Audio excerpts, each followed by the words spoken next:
Hello मेरे दोस्तों। आपकी दोस्त चिड्डू एक बार फिर आ गई है आपको एक और नई कहानी सुनाने, जिसका नाम है बेईमानी का फल। तो चलिए जल्दी से शुरू करते हैं।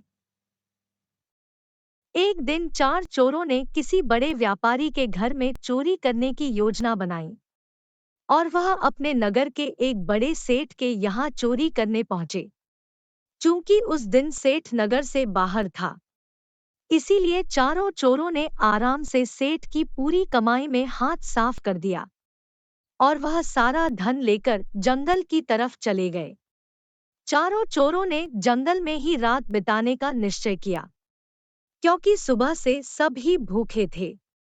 इसीलिए सबने मिलकर तय किया कि पहले वह कुछ खा पी लेंगे, उसके बाद ही धन का बंटवारा करेंगे। और वो सामान की रखवाली करने वाले अपने ही दो दोस्तों को मारने की योजना बनाने लगे। लेकिन यही ख्याल सामान की देखभाल करने वाले दोनों चोरों के मन में भी आया। इसलिए उन्होंने भी एक योजना बनाई।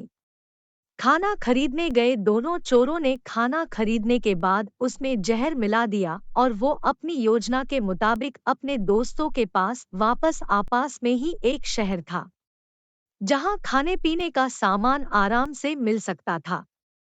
अब चारों चोरों ने निश्चय किया कि उनमें से दो लोग शहर जाकर खाना लेकर आएंगे और शेष दो लोग वहीं पर रहकर लुटे हुए माल और रुपए पैसे की देखभाल करेंगे।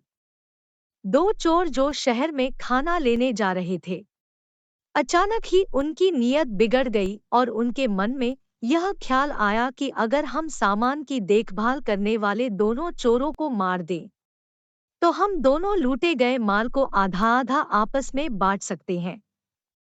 इधर सामान के पास बैठे दोनों दोस्तों की भी योजना तैयार थी।